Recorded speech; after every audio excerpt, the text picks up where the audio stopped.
Háganme así si se ve bien, ¿no? Bien, esa es la carátula. Genial, bueno, bien. El tema que preparé para hoy es uno de los temas que voy a tratar en mi tesis. Es uno de los primeros grandes temas que forman parte de la investigación de mi tesis doctoral. Tiene que ver con, bueno, mi tesis tiene que ver con esperen que voy corriendo acá algo el Zoom. Sí, ahí lo veo bien.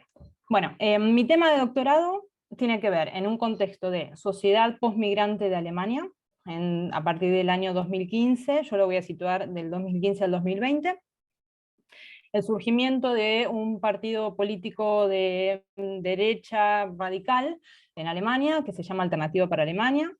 Entonces, en ese contexto de surgimiento de sociedad postmigrante, a partir de una gran ola de refugiados que ha llegado a Alemania en el 2015, y en relación a este crecimiento del Partido Populista de Derecha, Alternativa para Alemania, que incluso llegó al Parlamento y está hoy en día en el Parlamento, ocupa bancas en el Parlamento, mi tema se va a situar, mi tema de tesis de doctorado, se va a situar en, a nivel de cultura política, el cambio que fue experimentando Alemania a nivel social y a nivel cultural respecto a la política, y a nivel discursivo. Es decir, mi tesis va a tratar sobre ese corrimiento o desplazamiento que hubo en la sociedad alemana, es lo que voy a tratar de comprobar, si hubo desplazamiento, yo creo que sí, pero bueno, esa va a ser mi tesis de investigación, de los discursos políticos y la tendencia de pasar, o sea, pasamos de unos tabúes de la sociedad alemana, de temas a nivel social alemanes que durante el siglo XX, posguerra mundial, se habían tratado y ya se habían como manejado correctamente, ya estaban establecidos, ya estaban dichos y ya no había más nada que decir.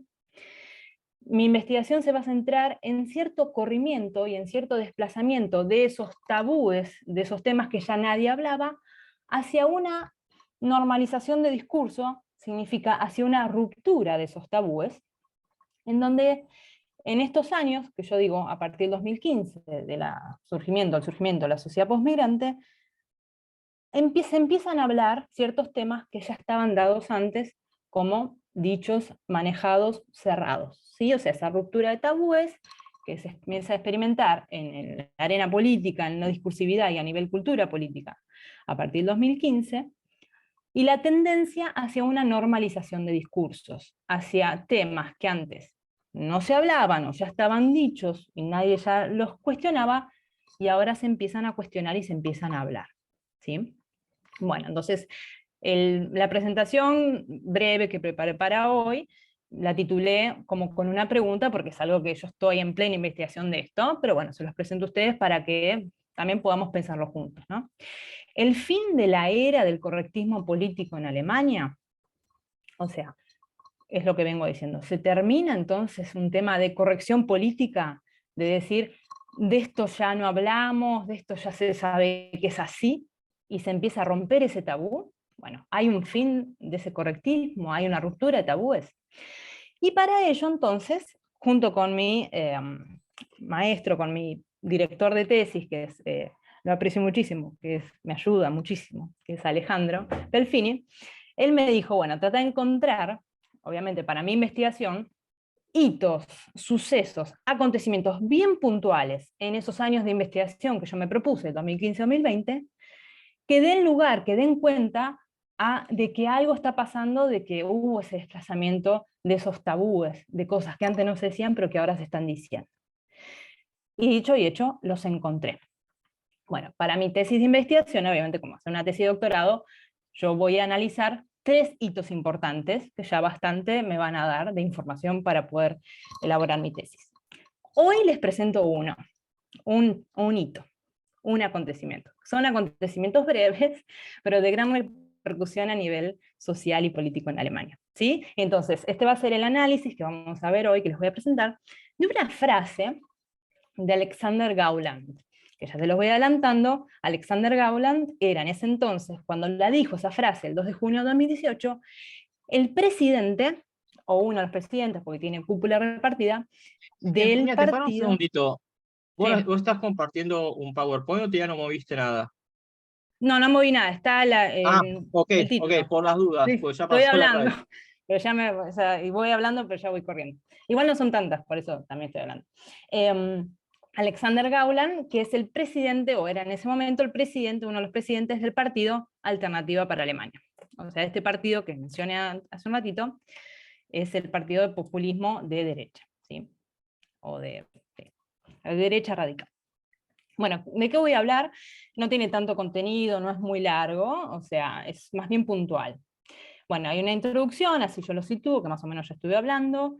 El punto número 2, ¿por qué el populismo de derecha necesita de la historia? Porque ese es uno de los temas, porque ellos, esto de romper, ¿no? De romper los tabúes históricos, de cosas que ya se han hablado en el pasado, ellos entonces continuamente necesitan volver a la historia para romper. Entonces, ¿por qué?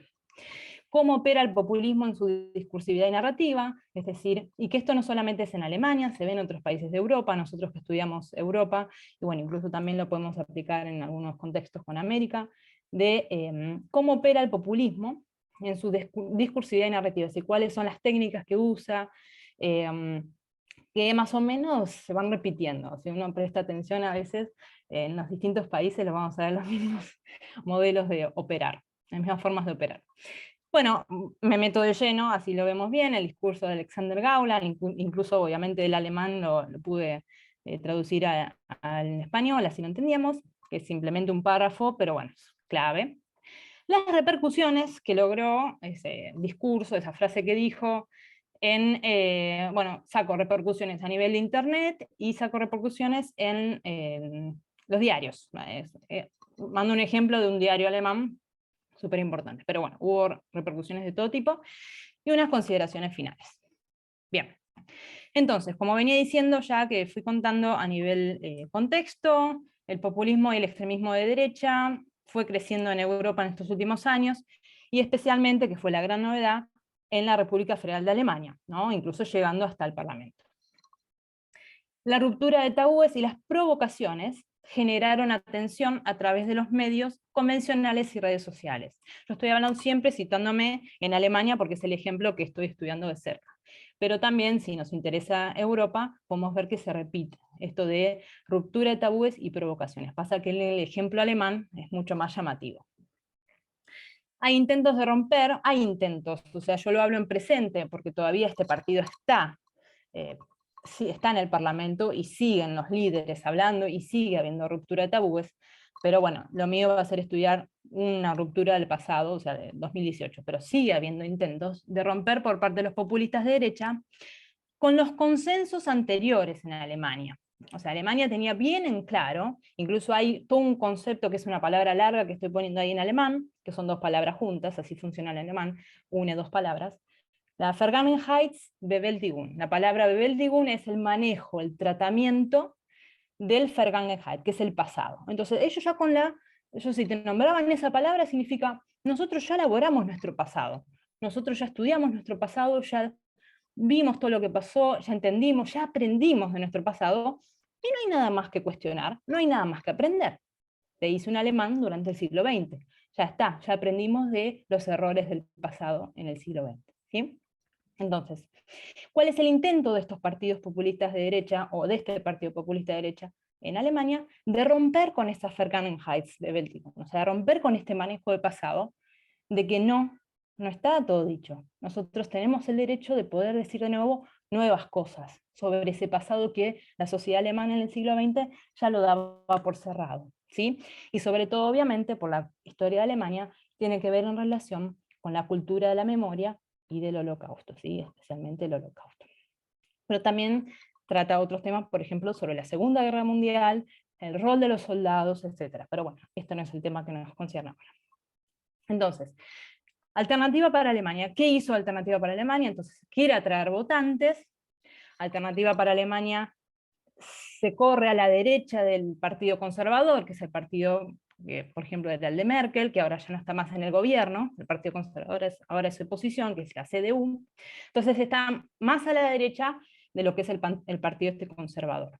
Y trata, obviamente, de atraer votantes de una burguesía conservadora en desencanto con este partido conservador. O sea, aquellos burgueses, aquella burguesía conservadora que sintió que el CDU, que era el conservador, se tendió más como para el lado de la izquierda, más socialista, entonces ahí Alternativa salió a atrapar a ellos. Y una de las formas de atrapar a estos votantes es hablar del pasado. Bien.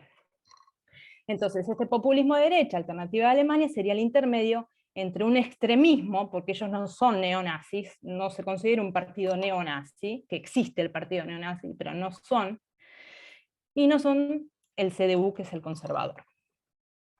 Entonces, brevemente, ¿qué pasa con el tema, la relación entre el populismo de derecha y la historia? ¿Por qué recurren a la historia todo el tiempo? Que no solo, insisto, no solo se ve en Alemania, se ve en otros países, ¿sí? Bueno, sobre todo en Alemania. La historia, para el alemán, o sea, en la mente de un populista de derecha, la historia alemana es la historia de la identidad. Ellos siempre se consideraron, según un populista de derecha, siempre Alemania fue un pueblo homogéneo, o sea, un pueblo de iguales, de más de 1000 años, que siempre ha luchado por los valores de la unidad, la libertad, luchas militares, luchas intelectuales, siglo XIX, siglo XIX, siglo XX, sobre todo siglo XIX, ¿sí? Que es como el auge de la identidad alemana. Ven este ser alemán, que ellos siguen teniendo estas palabras, estas expresiones de identidad y de ser alemán, como homogéneo e innato, se nace, sigue siendo alemán. Bueno, entonces, ¿cómo es el tema de la historia en los alemanes? Brevemente, el punto máximo de identidad alemana fue obviamente el Reich alemán, este reino alemán de Bismarck, por eso puse la foto, de 1871. ¿sí? Esa es la referencia de los populistas de derecha en Alemania. Luego, ¿qué pasó? Vino la catástrofe, obviamente, de a poco, según los populistas de derecha, ¿no? La Primera Guerra Mundial, que fue una desgracia, porque obviamente Alemania la perdió. Después vino la República de Weimar, que fue otra desgracia para los alemanes, que, bueno, que según fue el intento de un socialismo en Alemania, pero bueno, fracasó por falta de autoridad. Luego tenemos los años del nacionalsocialismo, que acá no los nombré, porque ya ellos después van a hablarlo. Y después la República Federal que se fundó, que sobre todo, bueno, se fundaron dos, acuérdense, ¿no? La República Democrática y la República Federal. Pero para estos populistas de derecha, que la mayoría viene de la ex República Democrática, o sea, del lado del este, la República Federal, que es del lado del oeste, siempre es una vergüenza para ellos. O sea, siempre es como que fue vendida siempre al poder internacional, nunca tuvo orgullo de ser alemán, esta República Federal, es a nivel político y cultural, según los populistas de derecha. ¿Sí? Bueno, bien. Entonces, ¿cuál es? Ya dijimos, necesita entonces este populismo de derecha volver todo el tiempo a la historia para hablar sobre este tema del ser alemán y de la identidad. ¿Cómo operan ellos en la discursividad? Siempre van a hablar, se van a vincular con códigos culturales y trabajan con asociaciones directas a quienes los escuchan, a los votantes. Crean continuamente paralelismos entre el presente y el pasado, ¿sí? Para demostrar que tienen, por ejemplo, ellos su educación histórica y quizá evaden la propia argumentación y tildan de ejemplos entre el presente y el pasado, o sea, entre vinculaciones entre el presente y el pasado. Una de las funciones más importantes es provocar. El populista de derecha provoca en sus discursos y en sus narratividades, ¿sí? No tanto como persuasión, si bien ellos quieren atraer con esta provocación a votantes, pero todo el tiempo quieren hacer desafiar a la otra persona, al oponente, por ejemplo en este caso pueden ser entre líderes de distintos partidos, y los tientan y tienen siempre ese modus operandi, puede ser los populistas de derecha, que se repiten en varios países de Europa, para desafiar al oponente, o sea, con el que están comunicándose, a ver si pueden sacarlo, o sea, una contrarreacción irreflexiva. O sea, quieren todo el tiempo, que es propio el populismo, los que estudiamos populismo lo sabemos, que apela a lo emotivo, apela a los símbolos, a los signos, apela a la historia, apela a la identidad de un pueblo, y esos son símbolos de un pueblo, o sea, es a nivel cultural, es a nivel emocional. Y esa es la provocación específica del populista de derecha. Bien. A partir de esta contrarreacción, o sea, ellos quieren lograr esta contrarreacción de lo que dicen, generan una fuerza vinculante para su propia base política, porque ellos quizá lo que más quieren es crecer ellos en su base, ¿sí? Entonces, a veces no importa al otro lo que logran o no, que es el oponente, sino a ellos mismos, ¿sí? No sé si me van siguiendo. La última, después si tienen preguntas, las contesto. En fin, acá dice como una síntesis, apelan a códigos culturales y asociaciones, paralelismos entre presente y pasado continuamente, y una provocación. Con la función de ¿qué? De tentar al otro hacia una contrarreacción irreflexiva, y a su vez también para generar una fuerza vinculante para su propia base. ¿Sí? O sea que fíjense cómo operan ellos en su discursividad y narratividad. Ya me queda poco.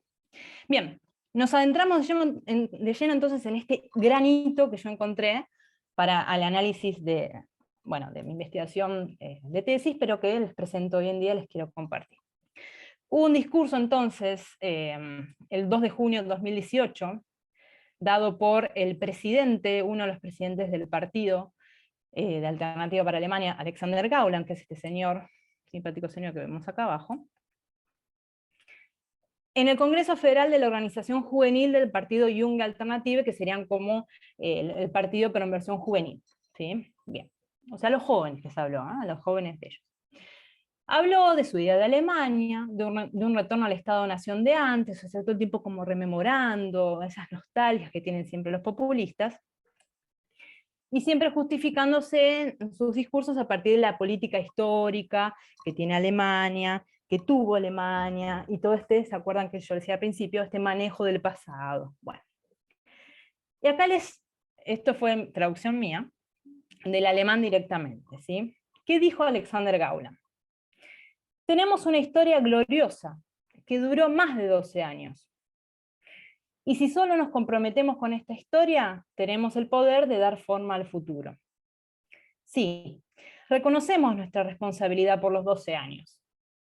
Pero, queridos amigos, Hitler y los nazis son solo mierda de pájaro en nuestra historia de más de 1000 años.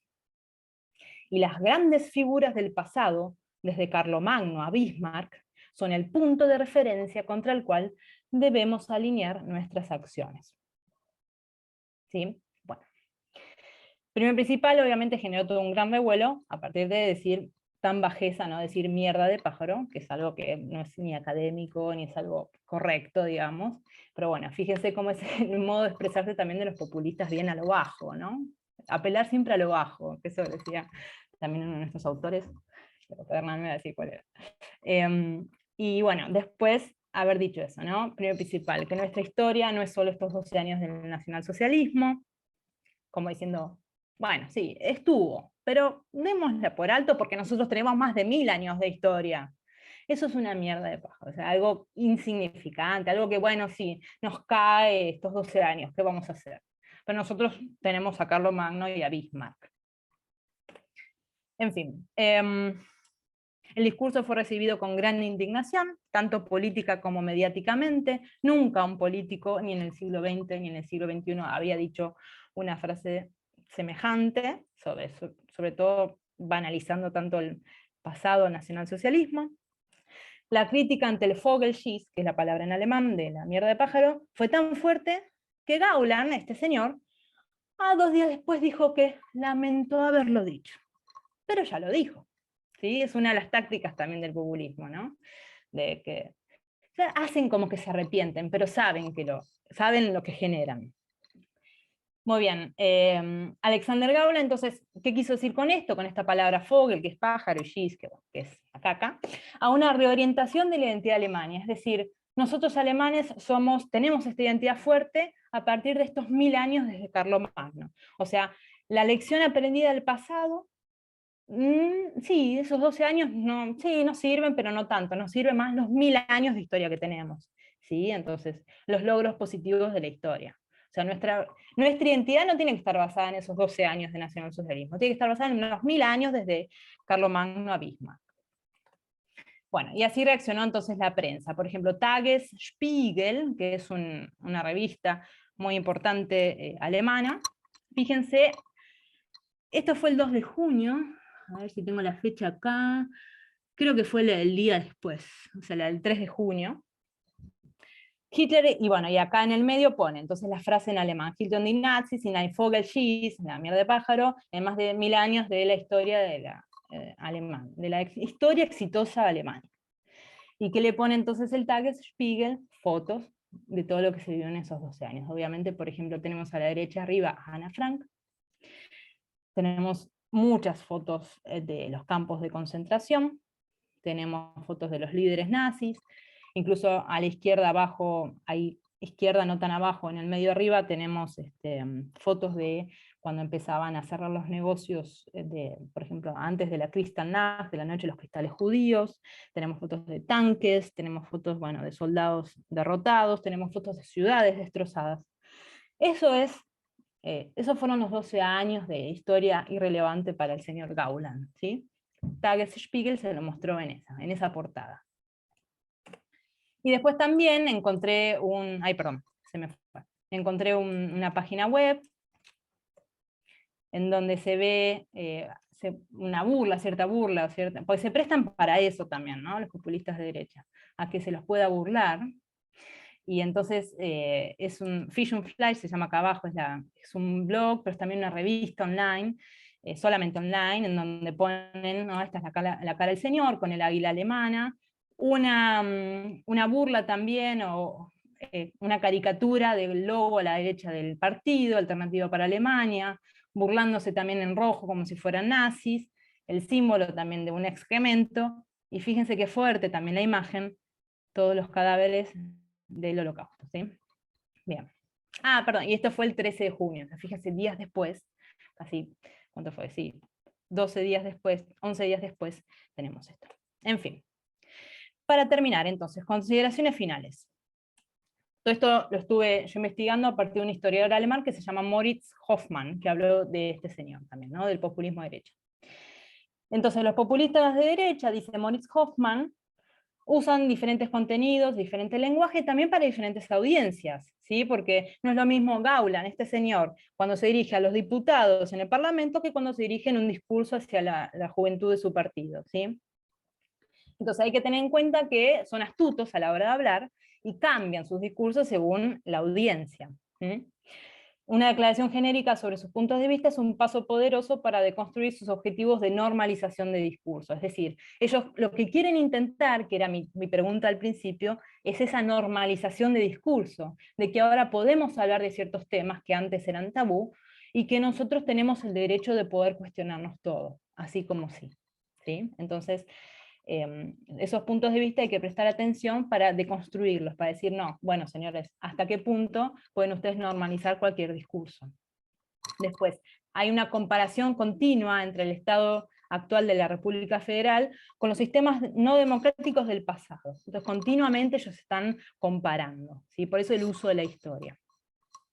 Cuando se les pregunta sobre la evidencia de comparación histórica, restan importancia a estos sistemas y se echan atrás en la comparación, o sea que muchas veces son más palabras que contenido en sí, dice Moritz Hoffmann, que así usa el populismo, mucha palabra, mucho palabrerío, pero cuando se lo intenta ir al grano, a ver, bueno, justificame tal y tal cosa, evaden, ¿sí? Porque ellos no quieren lograr contenido, ellos quieren lograr estas palabras que todos hablen de eso. Y a veces falsifican la historia. Entonces, tenemos conocimientos e interpretaciones obsoletas de la historia como omisiones de contenido. O sea que hablan y dicen y te la cuentan como quieren, según lo quieren y según el efecto que quieren lograr. ¿Sí?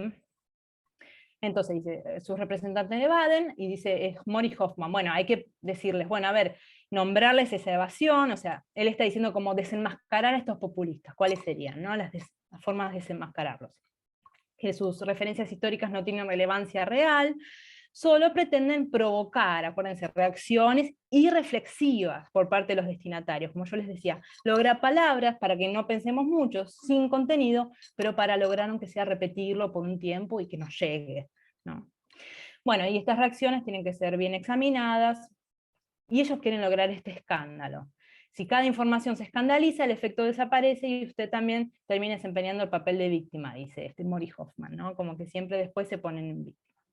Traza líneas rojas, cuando se trata del consenso memorial de la República Federal o de los ataques a la dignidad humana. Lo que dice Moritz Hoffmann ahí es que no hay que permitirles decir todo, ¿no? Entonces, ¿hasta qué punto este correctismo político y esta normalización de discursos, cómo uno entra en pugna con otro, o sea, en lucha, y hasta qué punto pueden tener el derecho de poder decir cualquier cosa? Bien, y estas son conclusiones mías, y con esto ya termino.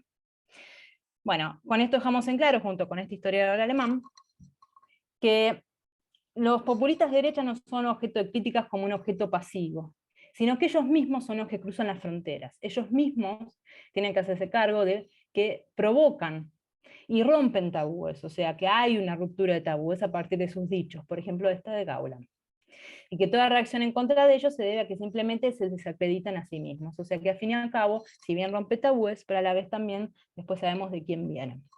Yo creo que el llamamiento nuestro como académicos y pensadores, que vivimos en sociedades libres y democráticas, es permanecer atentos y dirigirnos ante estas acciones en forma responsable y de denuncia, ¿no? Si el día de mañana alguna vez nos toca algún interlocutor así, para contrarrestar sus argumentos históricamente cargados y manipulados, con el fin de atraer a una gama de votantes, que estos votantes son los seducidos por estos discursos que crean repetidamente inconsistencias en la historia que transmiten. Gracias. Muy interesante, Eugenia. Me gustó muchísimo, después podemos comentarlo y después podemos seguirlo también por privado, porque bueno, tengo algunos comentarios para hacerte, así que ahora después que presentemos lo podemos charlar. Por supuesto. Esto último me hizo acordar, hace un par de semanas hubo una charla de este estilo en la universidad en Pilar, con gente, bueno, más del palo de Milei, pero se armó esa polémica a partir del discurso así, justamente que busca provocar, como bien decías vos. Así que me hiciste acordar un poco esa Por eso dije experiencia. que se puede ver en distintos países y que siempre el modus Sí, operandi es el mismo, ¿no? por Mi caso es el supuesto, alemán, pero... absolutamente. Absolutamente. Pero bueno, después lo retomamos. Pilar, ¿querés seguir? Sí. ¿Te parece?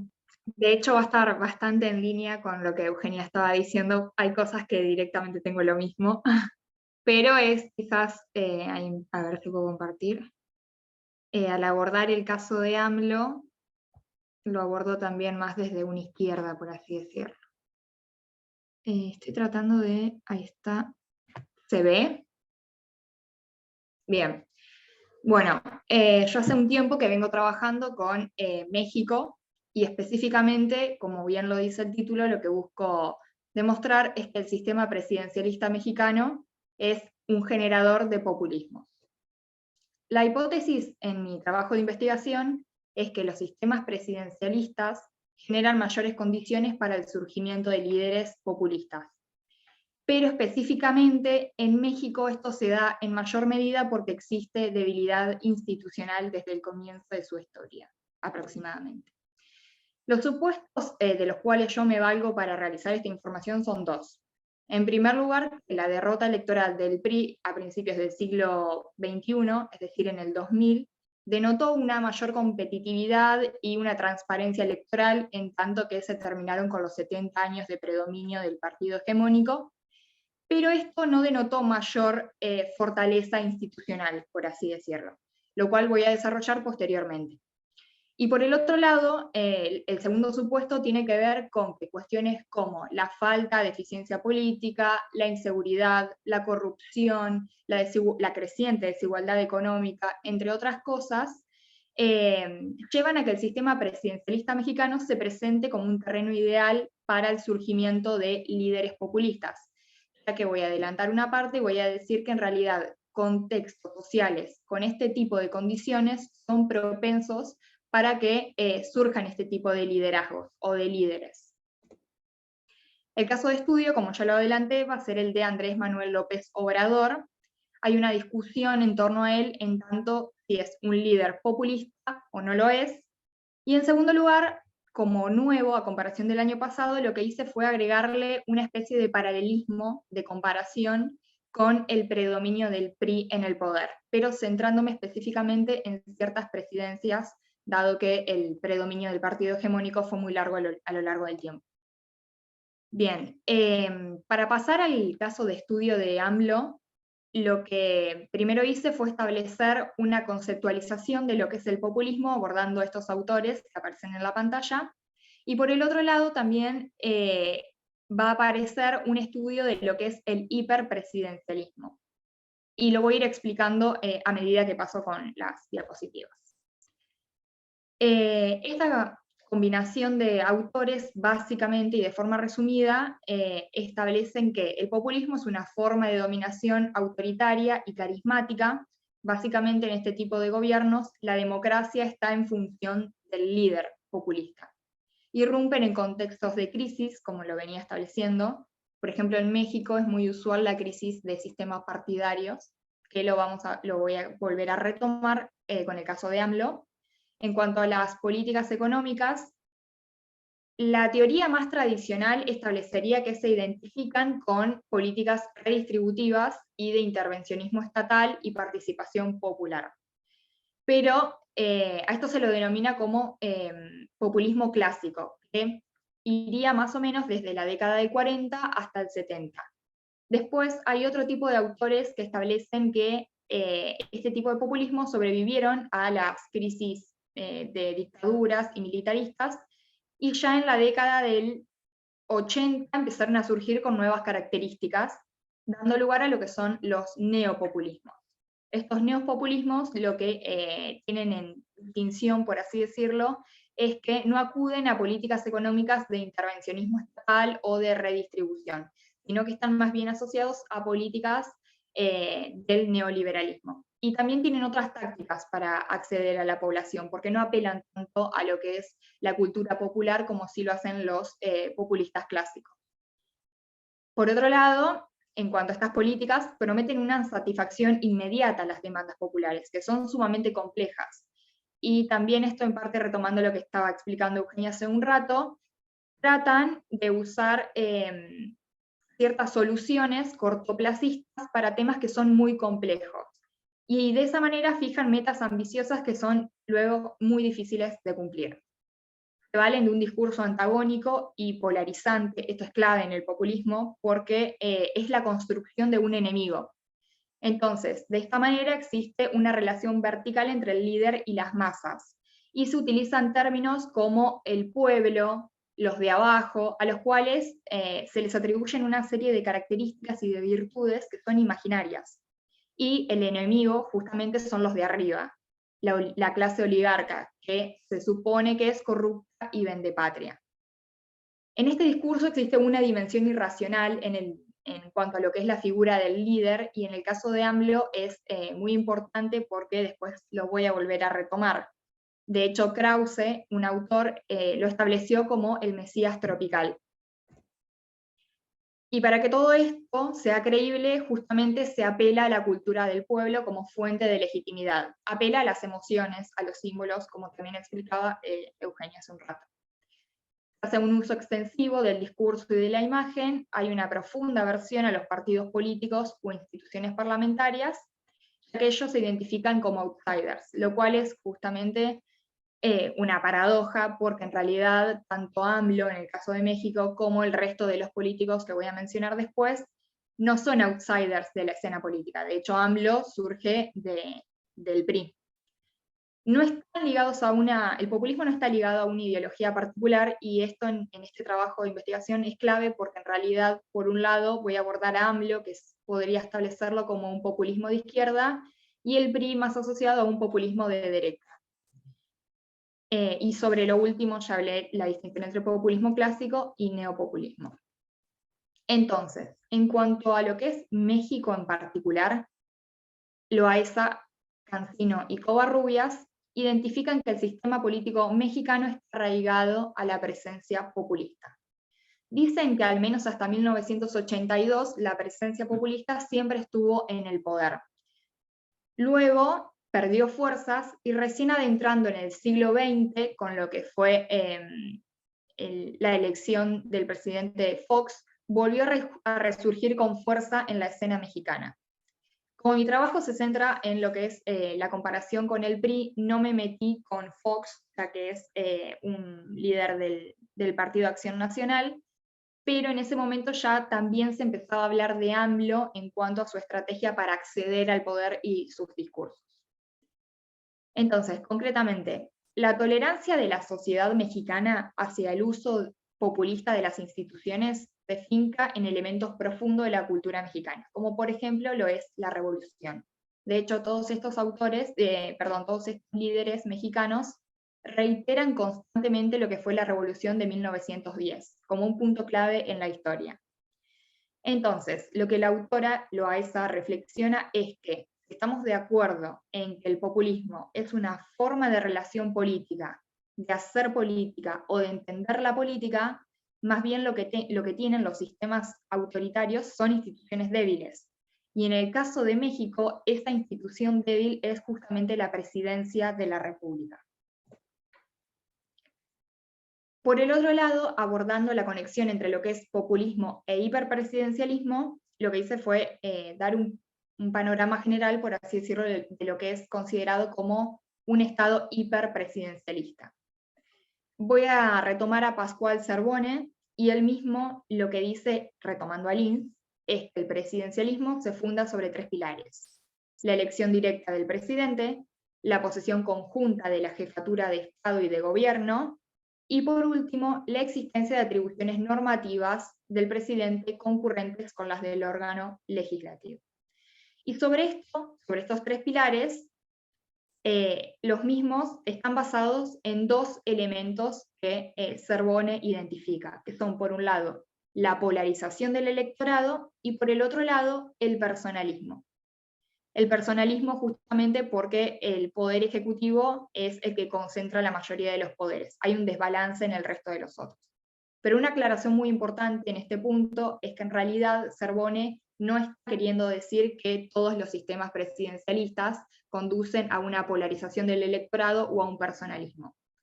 Lo que él añade es que cuando estos 2 elementos, la polarización y el personalismo, no están contenidos, es decir, no existen limitaciones, se tiende a una situación donde existe un presidencialismo fuerte y, por decir de otra manera, un hiperpresidencialismo.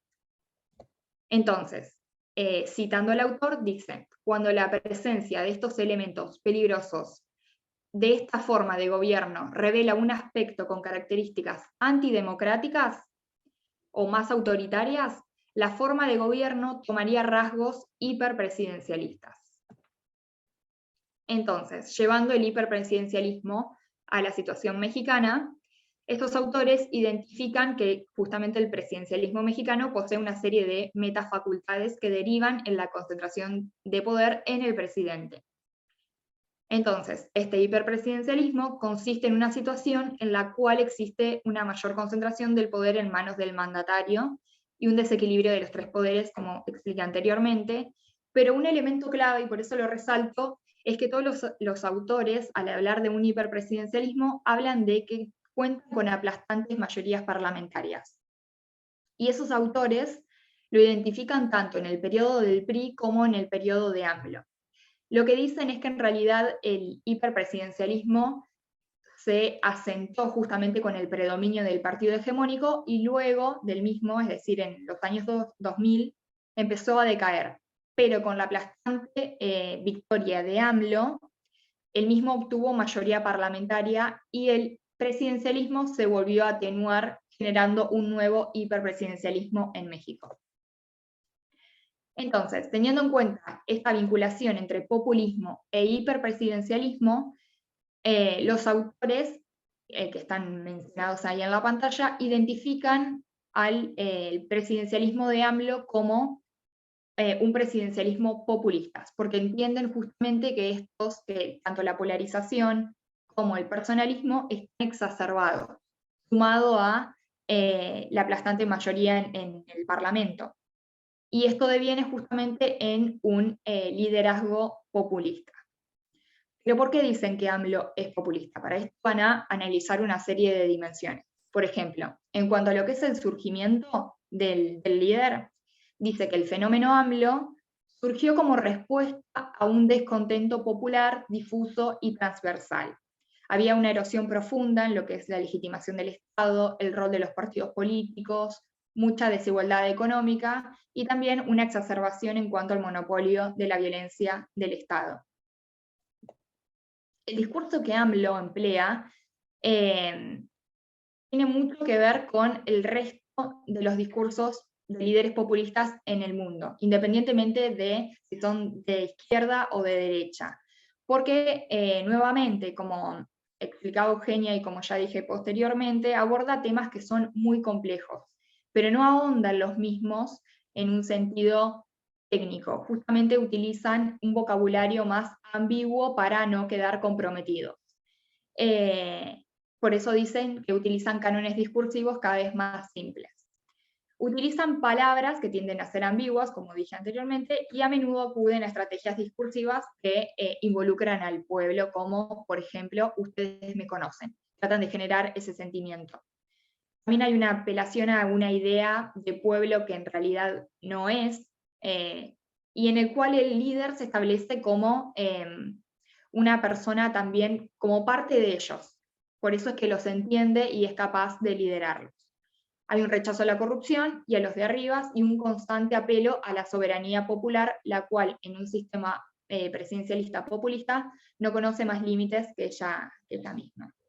Y en cuanto a los efectos que tiene en la sociedad, actualmente hay una polarización de la escena pública en México, proponiendo una subversión de los principios vigentes, y lo que los autores identifican es que en estos últimos meses esta polarización tendió por asentarse cada vez más entre lo que es el pueblo bueno y la mafia del poder. Este discurso y la figura de AMLO en sí misma tienen una dimensión irracional, que es lo que decía anteriormente de Krause, estableciéndolo como el Mesías tropical, justamente porque se establece a él mismo como el Salvador, como un antes y un después en la historia de México. Él puede ser la única opción de voto sensata, y para eso explota sentimientos identitarios, espirituales, lo que ya venía diciendo.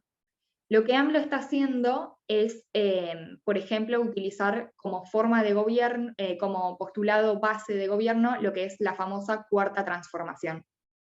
Parece que tener en cuenta cuáles fueron las anteriores. La primera transformación tiene que ver justamente con la independencia de México, poniéndole fin a 300 años de dependencia de la corona española.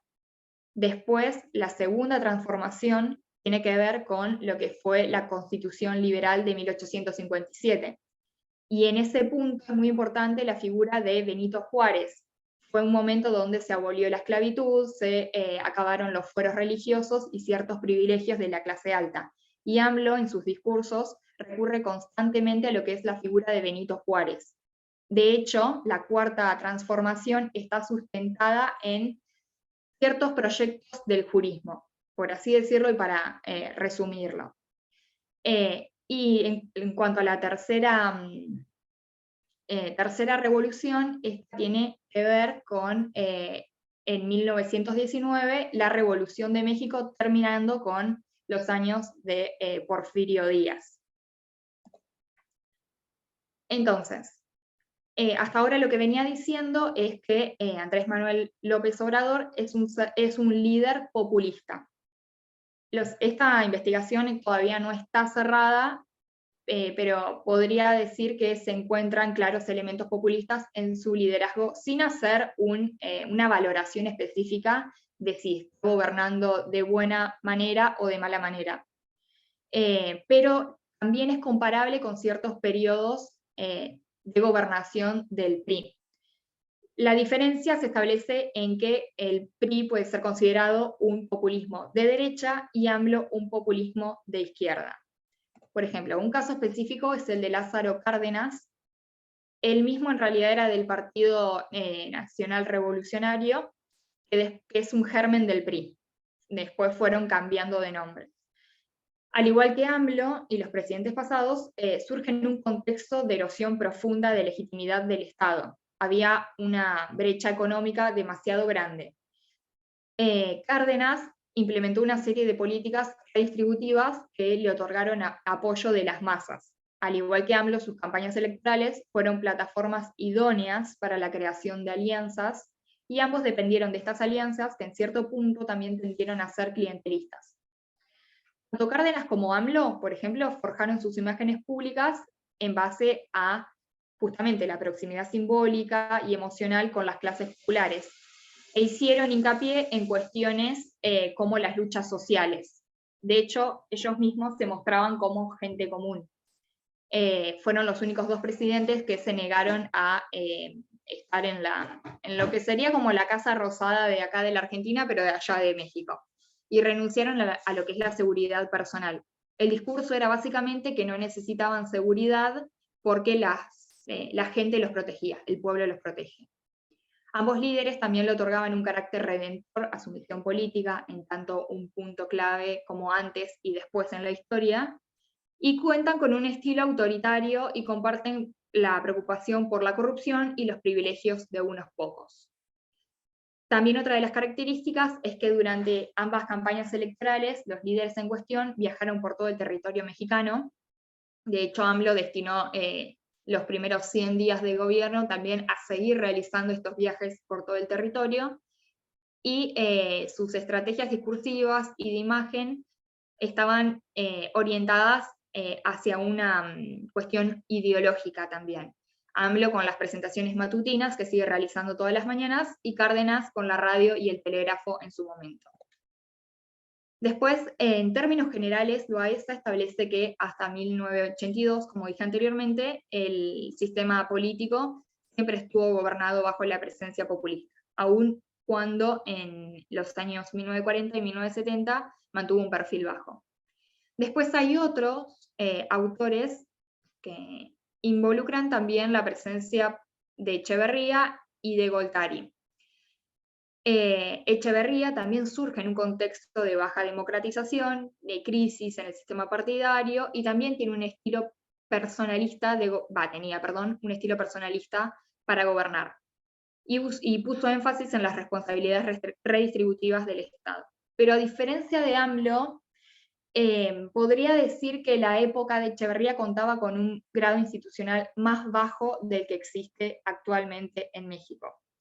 Y especialmente en el ámbito económico, ya que Echeverría no respetaba ningún tipo de instituciones, como por ejemplo el Banco Central, iba más allá de las mismas, como si las pasara por arriba, por así decirlo. Y por otro lado, Salinas Goltari, que es otro presidente que también ha sido acusado de ser populista, también surgió en un contexto muy parecido, de incertidumbre, de vacío institucional, y empleó una serie de características en el discurso que tienen que ver con un liderazgo carismático, porque sus elecciones habían sido fraudulentas, supuestamente, y por eso las trataba de compensar, por ejemplo, encarcelando a pequeñas muestras de enemigos del pueblo. En ese sentido es que se lo identifica como populista, porque en realidad en cuanto a políticas sólidas no existían mucho, sino que todo se enmarcaba dentro de lo discursivo. Y hasta acá llego con mi investigación. La conclusión sería tentativa. En este sentido podría decir que AMLO cuenta con características de líder populistas, al igual que estos presidentes recientemente mencionados, pero existen también claras diferencias debido al contexto histórico y debido también a que procedería a seguir investigando o ahondando aún más específicamente en Echeverría, Goltari y también en Portillo, que es otro de los presidentes que he leído que se lo acusa de populista, pero aún así todavía no me termina de convencer de que sea populista. Y ese es, sí. Buenísimo, gracias Pilar. También después tengo unos comentarios para hacerte. Así que bueno, hago la presentación que me toca y después abrimos un poco la discusión, el debate. Bueno, voy a compartir yo también.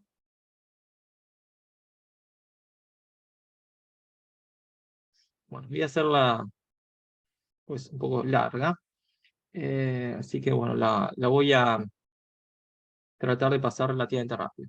Bueno, el título es un poco amplio, el título acá puse más o menos lo que remetía el objetivo de nuestro proyecto inicialmente, en cuanto a la presencia dentro de sistemas presidencialistas y parlamentarios, lo que es populistas y antisistema, en cuanto a su rol tanto desde la oposición como desde el gobierno. En cierto modo, los ejemplos que han estado estudiando Eugenia y Pilar son ejemplos que justamente uno es un partido que se ha expresado siempre históricamente desde lo que es la oposición, y el otro, bueno, remite a un liderazgo que terminó accediendo a la presidencia. Entonces, algo que está bueno tener presente es que estos actores, con sus discursos transgresores, polémicos, pueden terminar transformándose en actores que llegan al gobierno, ¿no? Bueno, esperen, voy a tratar de... si se ve mejor, ahí está. Entonces, ¿qué es lo que quiero indicar concretamente con esta presentación, que es la que quiero discutir con ustedes en este rato? Por un lado, el contexto que ha sido favorable para el crecimiento de estos liderazgos, de estos referentes, que, como bien han dicho Eugenia y Pilar, usualmente estamos hablando de contextos de crisis, que son los que permiten una suerte de ventana de oportunidades para que liderazgos transgresores, opuestos hacia un otro, y desde esta lógica, esa oposición hacia un otro no es una oposición desde una lógica de adversario político legítimo, sino que es una lectura claramente antagónica sobre un otro con el cual uno usualmente no se siente reconocido. Este tipo de discursos, de estrategias, son expresiones que logran obtener algún grado de apoyo de parte de la ciudadanía. Entonces, algo que a mí me interesa rescatar de esta discusión, en este ratito, es que ese otro puede implicar varias cosas, y en función de ese varias cosas que puede implicar el otro, es lo que nos va a llevar a la distinción de lo que son partidos populistas, que es lo que más ha trabajado Eugenia y Pilar en este rato, en contraposición o en comparación a lo que podría ser un partido antisistema. Por eso lo que, desde mi perspectiva, ese otro puede ser la élite política, ese otro puede ser los medios de comunicación, pueden ser las instituciones, pueden ser los inmigrantes, puede ser, como por otro ejemplo clásico, la justicia. Es decir, es un otro que me ataque, con el cual yo no tengo nada que ver y con el cual, insisto, no me siento para nada representado, ¿sí? Y por lo tanto son los responsables de la situación crítica en la que ese nosotros se encuentra. Y ese nosotros está relacionado con el pueblo, con el cual ese partido, ese liderazgo se siente identificado o con el cual busca construir un lazo de identificación, ¿no? Entonces el nosotros responde o remite a ese sector al cual yo busco representar, y ese nosotros es a ese sector con el cual yo busco oponerme en su totalidad. Lo que recién les decía es que estos partidos, sean populistas o sea antisistema, no solo se han expresado antagónicamente desde lo que sería la oposición, sino que también son fuerzas que han logrado acceder al gobierno. Lo que a mí, uno de los aspectos que me va a interesar mencionar en este rato, es que no es lo mismo, en este sentido, el ser un partido populista que el ser un partido antisistema, en cuanto a la potencial continuidad de ese discurso antagónico hacia un otro. También en línea con lo que han discutido Eugenia y Pilar en este rato, son presentaciones que a mí me interesan mucho rescatar, porque una hace referencia a un parlamentarismo, la otra hace referencia a un presidencialismo, y todas estas experiencias lo que nos terminan demostrando es que este tipo de liderazgos, este tipo de escenarios, son escenarios que propician la aparición o que incluso pueden favorecer el crecimiento de estos partidos, y bajo ciertas circunstancias eso puede llevar a que terminen accediendo al poder, ¿no? En línea con lo que decía Pilar, una característica interesante, usualmente indicada, por supuesto, dentro de lo que son los presidencialismos, es la lógica personalista, ¿no? Cómo los personalismos se han transformado en fuentes fundamentales de identificación y más en escenarios de crisis, en escenarios con esos discursos polarizantes frente a ese otro con el cual o al cual le podemos atribuir la responsabilidad de la crisis. Y en cuanto a lo que son los parlamentarismos, esto también es un punto importante y por eso también me interesa recordar lo que es la crisis del 2008, la fragmentación partidaria muchas veces ha sido fundamental para la aparición o para el crecimiento de estos partidos. En otras palabras, no vamos a encontrar un país europeo donde tengamos partidos sea antisistema o populistas en un contexto de baja fragmentación, es decir, bipartidistas, ¿no? Siempre hago esa aclaración, porque también lo pongo ahí, esto en escenarios democráticos, ¿no? En escenarios poliárquicos. No estoy hablando de escenarios donde justamente la dimensión democrática ha sido puesta en tela de juicio, como ha ocurrido también en varios países europeos. Entonces, lo que yo busco discutir en esta presentación, y es lo que he venido trabajando a partir de este proyecto, es que la democracia, el régimen democrático, presenta ciertas condiciones, cierta ventana discursiva, ventana de oportunidades, eso quise decir, para la emergencia de un discurso antisistema y populista, es decir, genera una ventana de oportunidades para la emergencia, el desarrollo y el crecimiento de estos partidos, pero esto fundamentalmente desde lo que es la oposición, ¿no? Es decir, desde la oposición son partidos que pueden desenvolverse desde este discurso, ¿sí? Pero el escenario comienza a encontrar sus límites, comienza a encontrar su imposibilidad práctica de llevarse adelante una vez que se encuentra en el poder.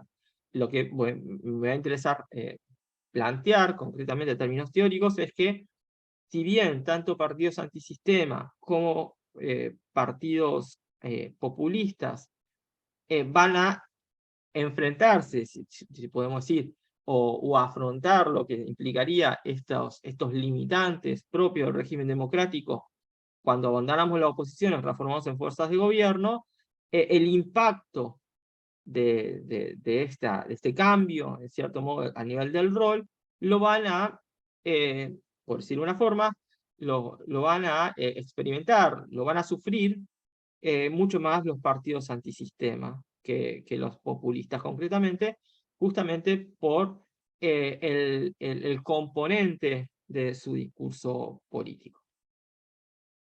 Básicamente, ¿qué implica hablar de partidos antisistema?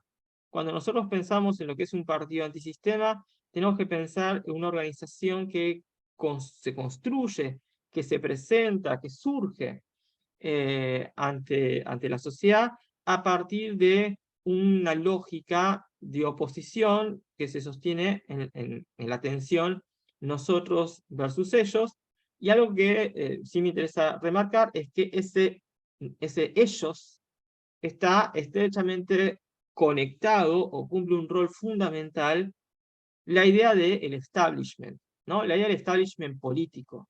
Porque yo puedo construir un discurso populista, puedo ser un partido populista, me opongo a un otro, me opongo a otros partidos, pero yo soy parte, en cierto modo, del establishment, ¿no? Acá estamos hablando de partidos que se oponen enteramente a la famosa casta. Y esa casta puede implicar gobierno y puede implicar la oposición. Esto, en términos, insisto en esto, de los partidos tradicionales, de los partidos del establishment. Por eso mismo, estos partidos antisistemas son organizaciones que suelen presentarse por fuera de ese establishment, por fuera de esa lógica tradicional de los partidos ya imperantes dentro de un sistema, y que estos partidos en definitiva lo que vienen a hacer es a transformar esa lógica política y representativa.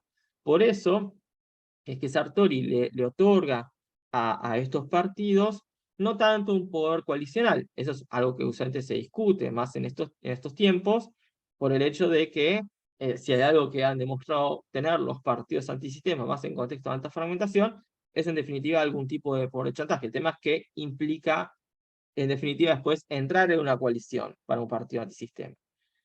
Entonces, Sartori lo que hace es reforzar más que ese poder coalicional, el poder de chantaje, ¿no? Que también es algo que han mencionado más o menos Eugenia, Pilar, porque el poder de chantaje, ¿cómo se construye? ¿Cómo se expresa? Se expresa a partir del discurso, se expresa a partir de la agenda, se expresa a partir de esas problemáticas que uno inserta dentro de lo que es el sistema, y a partir del mismo puede llevar a lo que es un aspecto importante del poder de chantaje, la reacción del otro, ¿no? Y esa reacción puede implicar una oposición, puede implicar una adopción incluso de ese tipo de temáticas, por supuesto, a partir de su respectiva agenda. ¿Y por qué es que esa adopción puede darse? Eso puede darse cuando ese poder de chantaje remite a ciertas problemáticas que terminan siendo como aceptadas, ¿no? O reconocidas, al menos por parte del electorado. ¿Qué quiero plantear en cuanto a ciertas características de los partidos populistas? Es que los partidos populistas también, que eso en cierto modo es lo que han discutido un poco Eugenia y Pilar, es que los partidos de origen populista también dan cuenta de un mensaje que remite a un nosotros versus ellos. Es decir, continúa estando esa tensión, esa separación frente a un ellos, lo que, en cierto modo, de mi perspectiva, nos permite diferenciar a un partido antisistema, ¿sí?, de un partido populista que no es antisistema, es cuando efectivamente se encuentra presente o no ese discurso. Y cuando digo antisistema, acá me estoy refiriendo a si dentro de ese ellos con el cual ese partido se constituye y se expresa, si ese ellos involucra al conjunto de la casta política o no, ¿sí? Si ese ellos no da cuenta del conjunto de los partidos tradicionales, o de cierto modo, si ese líder populista forma parte, si se quiere, de alguna de las fuerzas políticas tradicionales del país en el cual nosotros estemos analizando. Por lo tanto, hay una tensión entre nosotros y ellos, existe una relación partido-pueblo, pero a partir de distinciones que no siempre están enmarcadas en esa tensión antisistema. Como ahí les pongo algunos ejemplos, ¿no? El otros puede implicar el inmigrante que viene a sacarme el trabajo, que viene a invadir mi cultura, puede implicar esta tensión con la lógica integracionista, es decir, una oposición integracionista, típica, por ejemplo, en lo que son los partidos populistas de derecha, ambos aspectos, ¿no? Europeos, o también algo que se ha dado y mucho en los populismos latinoamericanos, por ejemplo, esa tensión hacia un Estado, hacia un otro, que es el que viene a invadirme. Es decir, muchos de los populismos en América Latina, sobre todo de las últimas décadas, y en este caso estamos hablando de los populismos más de izquierda, ese otro, cuando pienso en un Estado, podemos pensarlo en Estados Unidos, ¿sí? Es decir, esa construcción antagónica frente a ese Estado invasor. Como bien mencionaron tanto Eugenia como Pilar antes, así que no voy a ahondar en esto, acuden a estrategias, a discursos, acciones de lo bajo, ¿no? Es decir, lógicas comunes o también herramientas de contacto directo con ese pueblo. Un ejemplo, bueno, nosotros no hemos trabajado, por lo menos en esta etapa, mucho, pero son las redes sociales y fundamentalmente el rol que para todos estos partidos han llegado a tener, por ejemplo, fuentes como Twitter, ¿no? Pensemos concretamente acá el tema de Trump, ¿no? Con las redes sociales, o en Italia Salvini, perdón, me refiero a Twitter, eso quería decir, o sea, cómo las redes sociales, y en este caso Twitter, se ha transformado en un punto fundamental. Ahora, algo sobre lo cual no escapan estos partidos antisistema, del mismo modo que, estos partidos populistas, del mismo modo que los antisistema, es esta idea de la polarización. Son partidos que siguen polarizando del mismo modo que los antisistemas. Voy a ir más rápido. Esto es un punto clave para mí también dentro de lo que es mi marco teórico, que es esta idea de la relación que podemos construir de la emergencia de estos partidos, de estos liderazgos, con lo que es un régimen democrático. ¿Por qué? Porque la democracia es el marco dentro del cual estos partidos se construyen. Tanto Alternativa como por Alemania, como AMLO en México, son actores que, o referentes o fuerzas políticas que han reaccionado frente a esas acusaciones que muchas veces se les han planteado y se han señalado como actores democráticos. Y esto es algo que es importante destacar. Todos estos partidos populistas, antisistema, buscan dejar en claro que son actores que aceptan las reglas del juego democrático, ¿no? Es decir, que aceptan, que se insertan dentro de lo que es, lo que implica el diseño institucional democrático. Entonces, como pensamos en democracia, tenemos que pensar en un sistema que es representativo, que es plural, donde existe gobierno y oposición, y por tanto, donde existen diferentes agendas. Pero a partir de esas diferentes agendas, a partir de esos diferentes intereses, dentro de un marco institucional, lo que pueden surgir son los jugadores de veto. Y los jugadores de veto, ¿qué implica? Un actor cuyo acuerdo requiero para poder promover un cambio en el statu quo. Entonces, ¿hasta qué punto yo puedo lograr eso? ¿Sí? Desde un mensaje antagónico, polarizante, como es el discurso de los partidos antisistema, como es el discurso de los partidos populistas. ¿Por qué? Porque yo puedo ponerme de acuerdo con alguien con quien yo puedo encontrar puntos en común, pero no voy a poder hacerlo con alguien con quien pienso totalmente diferente. En un escenario así, la posibilidad de acuerdo realmente es mínima. Entonces, algo que es importante tener en presente es que necesito acordar, sobre todo cuando yo no tengo la capacidad de alcanzar un acuerdo, o no tengo la capacidad de imponer de manera unilateral mis condiciones. Cuando nosotros pensamos entonces en estos partidos antisistema, estos partidos populistas, de alguna u otra manera estos actores se suelen encontrar con escenarios con estas características polarizantes.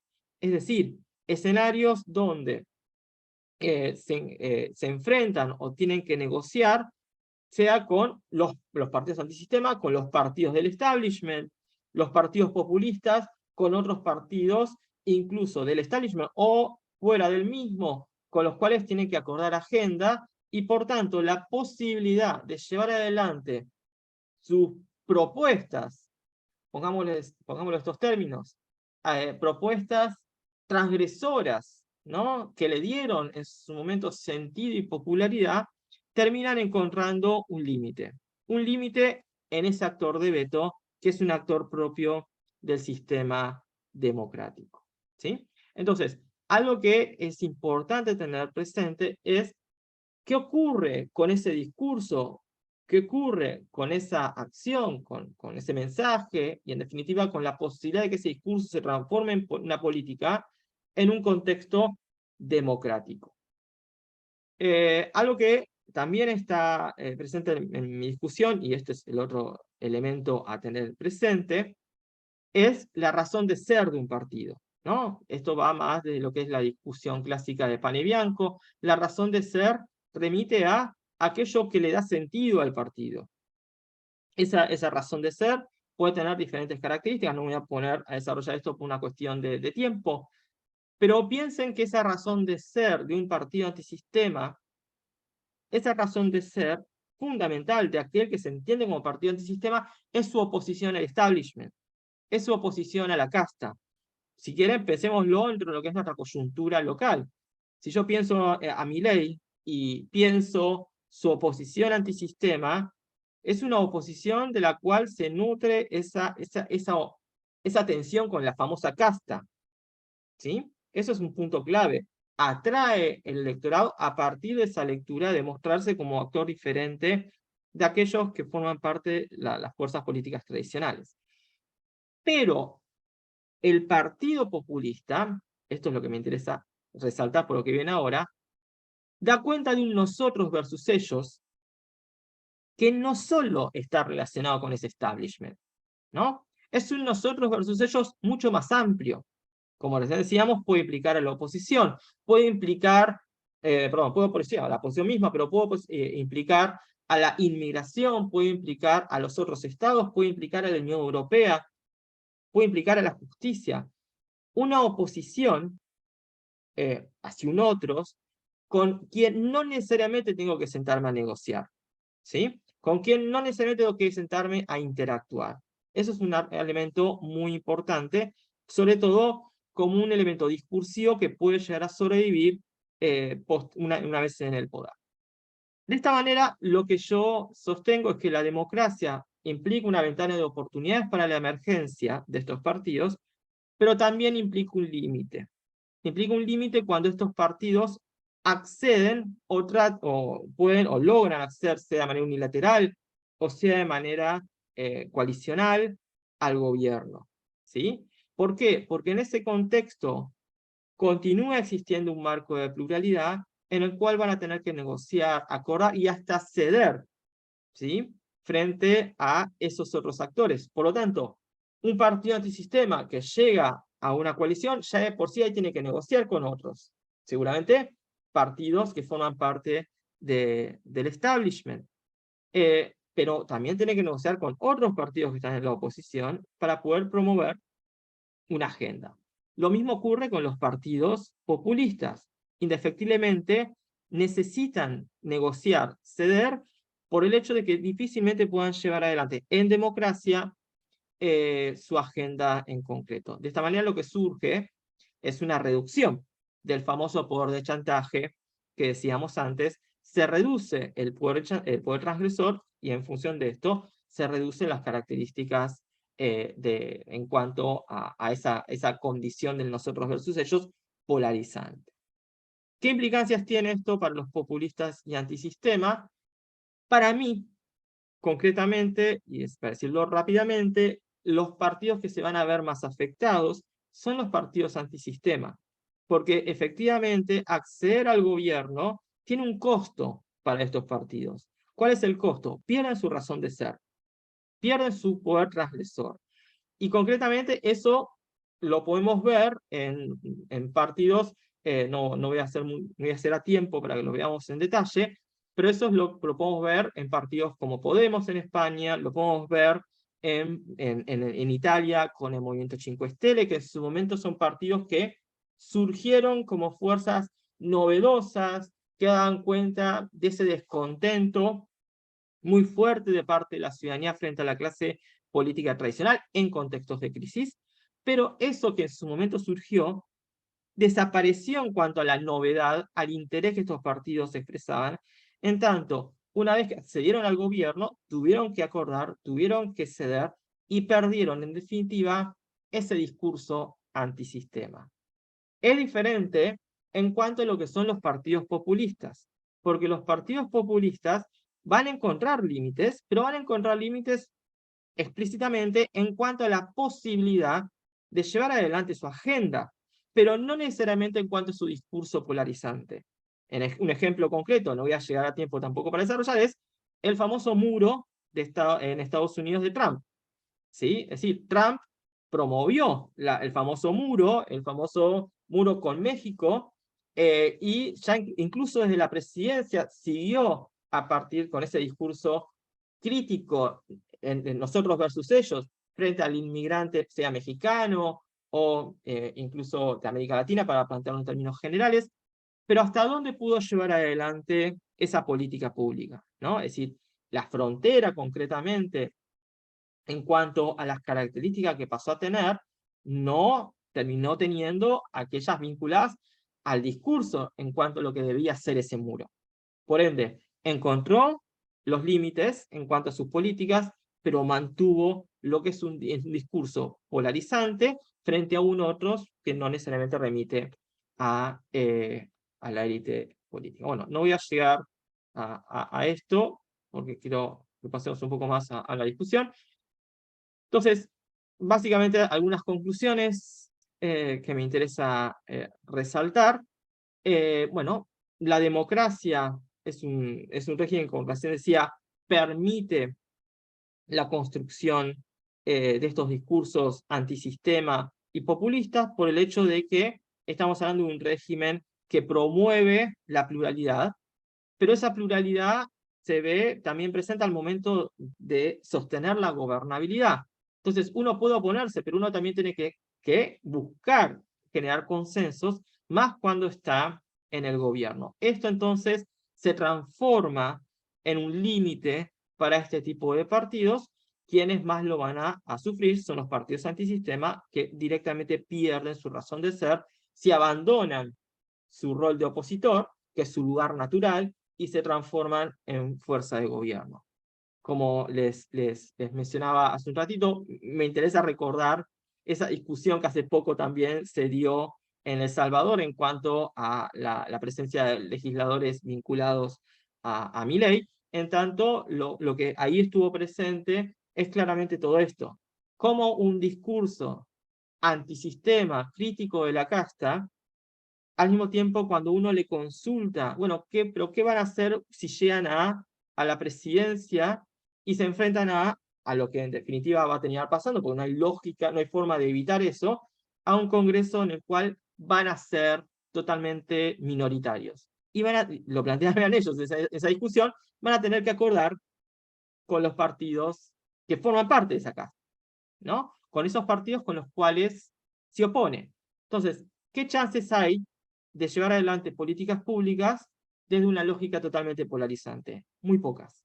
Indefectiblemente, ahí van a tener que ceder. Bien, eso es todo.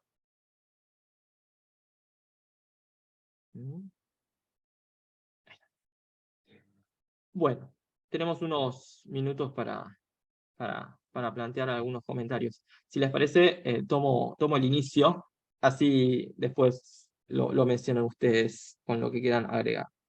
Primero, me gustaron mucho las dos presentaciones, felicitaciones a ambas. Realmente hay un progreso muy fuerte en ambos trabajos.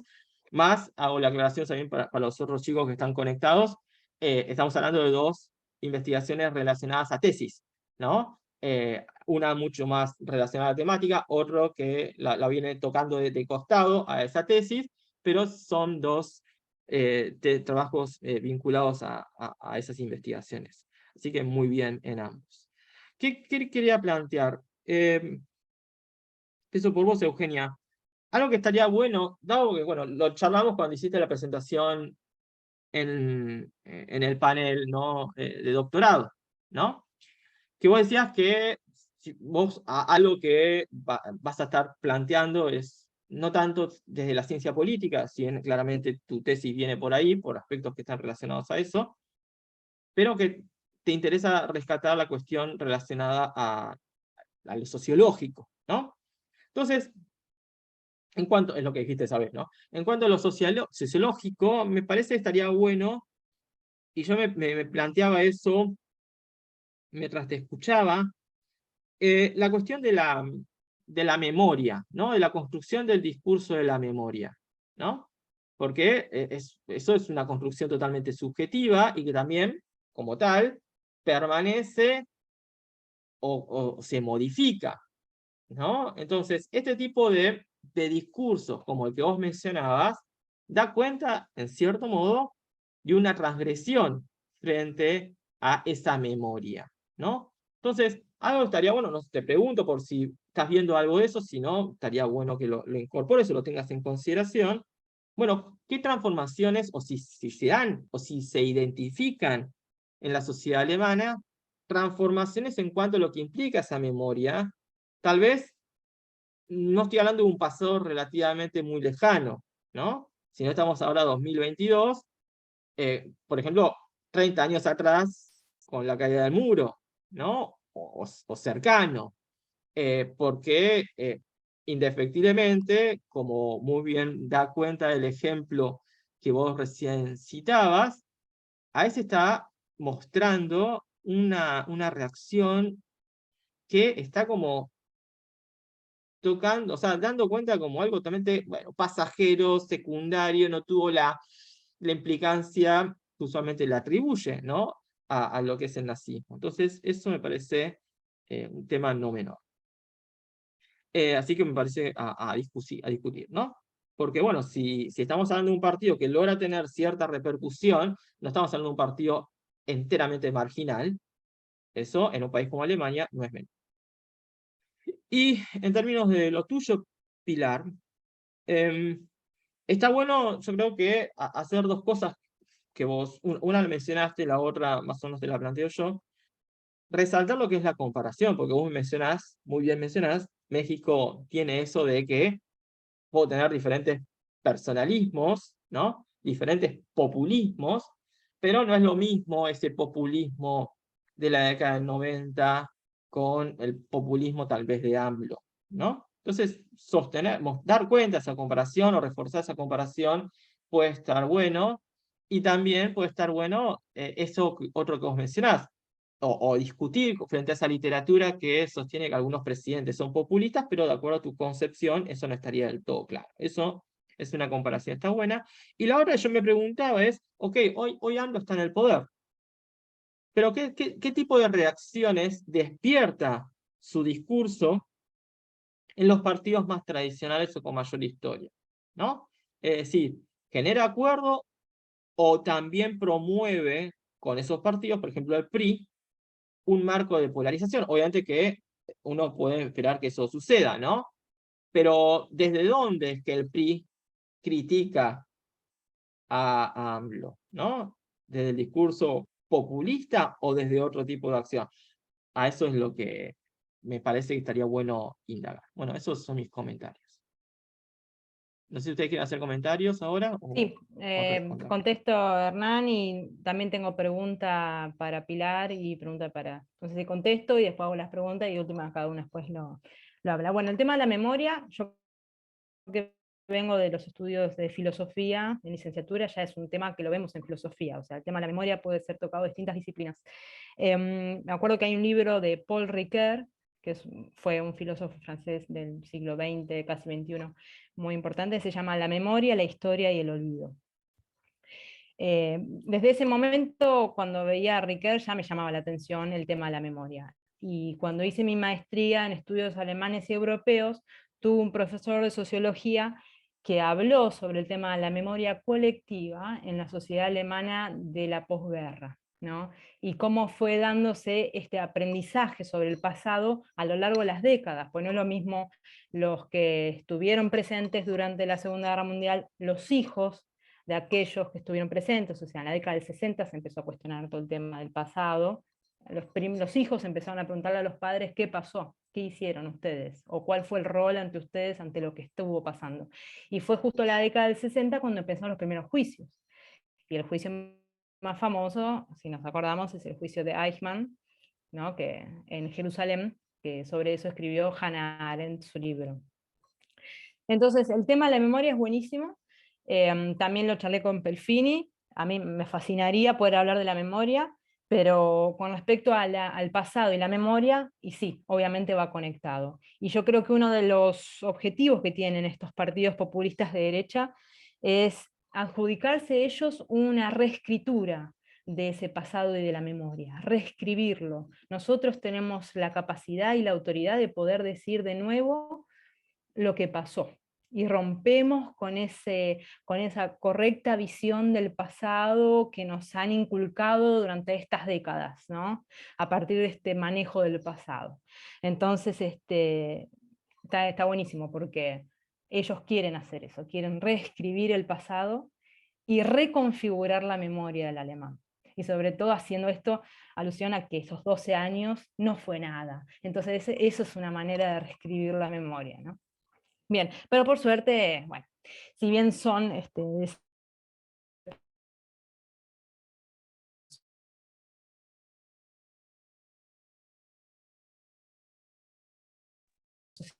Yo dejé de entera escucharla. en su conjunto de Ah, Alemania, y también con Pelfini, lo que dijimos que salió todavía y los alemanes del oeste, y cada uno tiene su memoria sobre el pasado, o sea que además también hay que contemplar que Alemania aún así hoy en día sigue estando dividida a nivel memoria colectiva, ¿no? Alemania del Este tiene una memoria y la Alemania del Oeste tiene otra memoria. Bien, y con respecto a mis preguntas, entonces, a Pilar yo le quería preguntar, que como me interesa tanto también el tema del populismo de izquierda y en el ejemplo de AMLO, que, bueno, que lo conocemos hoy en día y es tan famoso también, desde Argentina también se lo cuestiona, o sea, se lo vinculaba mucho con nuestro presidente, ¿cuál es el rol, o mejor dicho, cuál es la característica fundamental que vos decís, es populista AMLO? Yo sé que él también se viste, con su forma de vestir es como del pueblo, pero vos decís, ¿cuál sería la característica que vos decís es 100% populista? ¿Sí? O sea, una, o la más llamativa. Para mí es la forma discursiva que tiene. Las palabras que usa, la Eso, o sea, cercanía el que tiene con el discurso, pueblo, pero ya sí, desde, sobre todo el claro, discurso. su presencia ya discursiva, claro. Claro, porque es en realidad lo que a mí en principio me hacía dudar de decir que él era populista o no lo era. Claramente igual en ciencias sociales, no sé si les pasa, no me gusta usar el término populista porque ha sido usado como forma de criticar a gobiernos que tienen cierta inclinación política. Y en ese sentido yo no estoy en disconformidad con AMLO, me parece que hace un esfuerzo, pero sí tengo que decir que tiene un discurso populista. Bien. Y la pregunta para Hernán, que después la contestas cuando quieras también, el tema es, el domingo tenemos las elecciones en Italia, y las tendencias que se están viendo es que va a haber un cambio de gobierno y va a asumir, o supuestamente está por arriba, la centro derecha, con la cabeza de Meloni, Fratelli d'Italia, ahí en primer lugar, ¿no? Que incluso pasó a Lega. ¿Cómo, bueno, eso parecen preguntas como más de programa de televisión, pero teniendo en cuenta también que Fratelli d'Italia siempre fue un partido a nivel Vox en España de continua oposición y continuo cuestionamiento, e incluso se dice acá en España de que si gana Fratelli d'Italia en Italia, el año que viene Vox, si bien no tiene tanto número como Fratelli, también puede llegar a acceder al poder.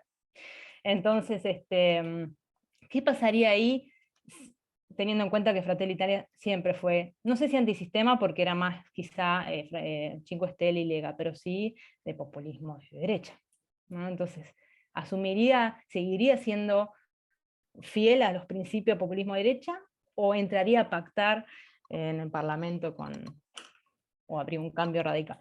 Nada, era mi pregunta. bien, muy buen comentario.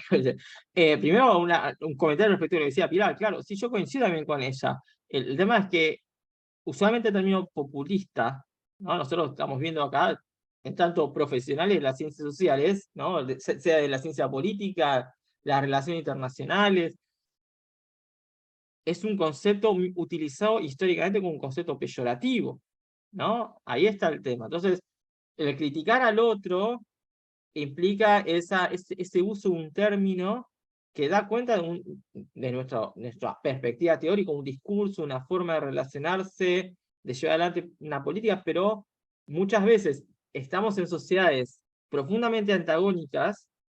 Entonces, como estamos en sociedades muy antagónicas, el otro es el populista, el que está llevando adelante de una lógica de ese estilo. Pero noten lo siguiente, nosotros estamos acá en Argentina, y el populista, ¿qué es? El populista es el que se inclina más de izquierda. Ahora, pero yo me voy a Brasil, yo me voy a Estados Unidos, yo me voy a Italia, con el ejemplo que decía Eugenia, o me voy a España, y el populista no es solo un actor de izquierda, ¿no? Estamos hablando del populismo de derecha. Francia para los franceses, ¿no? Italia para los italianos, que ahora el otro día lo leí también en Twitter. Eso es un discurso, es una forma de hacer política propia de sociedades claramente polarizantes, ¿no? Y polarizadas. Eso es un tema importante. Ahora, lo que vos estás diciendo, Eugenia, es un tema, un caso muy interesante, ¿no? Primero porque nosotros recordamos Italia y la historia de Italia, sobre todo la historia de Italia de la Segunda República, ¿no? Es una historia fuertemente enmarcada con la emergencia de partidos populistas. Vos recién mencionabas a la Lega. Obviamente que la Lega, hay que recordar que la Lega es un partido que se transforma, es un ejemplo muy interesante en ese sentido, un partido, podríamos decir, local, que se transforma en un partido nacional, que pierde su idea de Lega Nord, que ahí era la Lega un partido fuertemente, ¿cómo decir?, antisistema, porque acordamos que la Lega Nord lo que buscaba era generar la independencia de la Padania, ¿no?, de Italia. Cuando la Lega Nord se transforma en la Lega, el enemigo deja de estar en Roma, el enemigo pasa a estar en Bruselas, ¿no? Sacar, como un mensaje bien populista, sacar a Italia de la Unión Europea. Entonces el problema ya no estaba tanto en la clase política con la cual yo me comienzo a relacionar, por ejemplo, Berlusconi, ¿no? Berlusconi es un ejemplo de partido populista. Ahora, lo interesante de Fratelli Italia es que, como hemos mencionado, es un partido claramente a la Vox, populista, de derecha, sobre todo a partir de su noción nativista. Por ende, no está tan vinculado, creo yo, por mi perspectiva, a lo que es la lógica antisistema, por el hecho de que Fratelli Italia va en línea con una suerte de unión, o sea, de alianza, de coalición con otros partidos, en términos también de lo que se espera un potencial futuro de gobierno, como vos mencionás. Muy difícilmente Italia pueda apuntar a la creación de un gobierno de un solo partido, en un contexto de alta fragmentación sistémica. Lo interesante, creo yo, de Fratelli, es que es un partido que creció, que pasó a la Lega, ¿sí? Ahora, ¿qué es lo que va a pasar con Fratelli una vez en el poder? Porque eso es lo otro interesante en cuanto a los partidos populistas, los partidos antisistema. Tienen un discurso tan convocante por momentos, en un contexto donde me siguen gobernando actores que después no terminan haciendo nada de lo que me dijeron, que, bueno, llegan y ¿qué termina pasando? ¿Sí? Entonces, hay que ver, aparte, en un país como es Italia, donde las coaliciones nunca han sido coaliciones fuertes, ¿no? En el sentido de su estabilidad, en el sentido de su cohesión, en el sentido de su disciplina, en el sentido de cuánto tiempo duran los gobiernos en Italia. Hace un par de meses hubo una charla acá, en la UBA, eso, donde fueron legisladores italianos, de Italia Viva, en concreto, y ellos hablaban de la existencia de un potencial proyecto de reformar el sistema político italiano, ¿no? Abandonar el parlamentarismo y pasar a un semipresidencialismo a la francesa, ¿no? Con el objetivo de lograr lo que en su momento los franceses lograron, que es recuperar esa gobernabilidad. Por ende, yo creo que el desafío de Fratelli Italia está en eso, si llega al poder. Lograr un gobierno estable con políticas estables. Veremos si lo logran o no. Bien. No sé vos, Pilar, querés decir algo. Si no, no sé si está Julio, Tomás o Axel. Si no, acá llegamos. Bueno, buenísimo. Salió bien, creo yo. Estuvo bueno. Estuvo buena la discusión. Esperen que voy a dejar de grabar.